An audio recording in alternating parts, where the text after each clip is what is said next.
नमस्कार, खबरें जारी हैं EVN 7 भारत समाचार पर और मैं हूं आपके साथ संदीप शर्मा। एनडीए की सत्ता की चाबी टीडीपी यानी कि चंद्रबाबू नायडू के हाथ में है, जो कि आंध्र प्रदेश के मुख्यमंत्री बनने जा रहे हैं। उन्होंने जोरदार तरीके से एनडीए सरकार का समर्थन किया है, लेकिन यहाँ पर ट्विस्ट है दोस्तों, क्योंकि चंद्रबाबू नायडू मुस्लिम आरक्षण के समर्थक हैं, तो वहीं प्रधानमंत्री नरेंद्र मोदी साफ कर चुके हैं कि उनके रहते धर्म के आधार पर आरक्षण नहीं दिया जाएगा।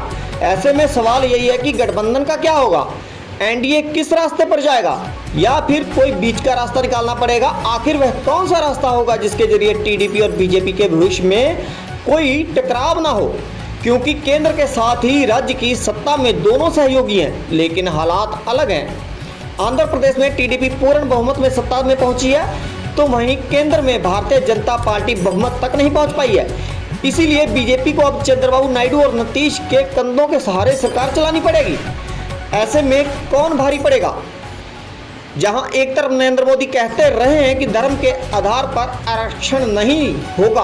बाबा साहब आम्बेडकर ने अपने विचार रखा और संविधान सभा ने निर्णय किया कि धर्म के आधार पर इस देश में कोई आरक्षण नहीं होगा। आरक्षण दलितों, आदिवासी, ओबीसी के लिए ही होगा, औरों के लिए नहीं होगा। क्या वह आगे भी इस बात पर कायम रहेंगे या फिर चंद्रबाबू नायडू के सामने उन्हें मुसलमानों को 4% आरक्षण देना होगा? यहाँ आपको बता दें कि एक तरफ राज्य के 10% मुसलमानों को चंद्रबाबू नायडू आरक्षण देने का वादा कर चुके हैं, वहीं दूसरी तरफ प्रधानमंत्री धर्म के आधार पर आरक्षण पर बिल्कुल ही राजी नहीं है।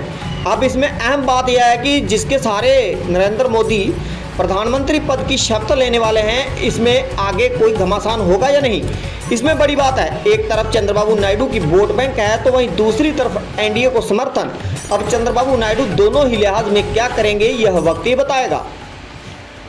दलितों का हक छीनने में जाए, आदिवासियों का हक छीन रहे, ओबीसी का हक छीन रहे और अपनी वोट बैंक को धर्म के आधार पर आरक्षण देने का खेल खेल रहे हैं। जब तक मोदी जिंदा है, मैं दलितों का आरक्षण, आदिवासियों का आरक्षण, ओबीसी का आरक्षण, मुसलमानों को धर्म के आधार पर नहीं देने दूंगा। बड़ी बात जो पूरे देश के लिए और विशेषकर एसटी, एससी, ओबीसी के लिए हानिकारक है, इन्होंने 4% मुस्लिम आरक्षण दर इंट्रोड्यूस किया है। ये 4% मुस्लिम आरक्षण सीधा एसटी, एससी, ओबीसी के आरक्षण पर, रिजर्वेशन पर डाका है। और हम ये निश्चित रूप से कहते हैं, जब भी भारतीय जनता पार्टी की सरकार आएगी, यहां से हम मुस्लिम आरक्षण को समाप्त कर देंगे।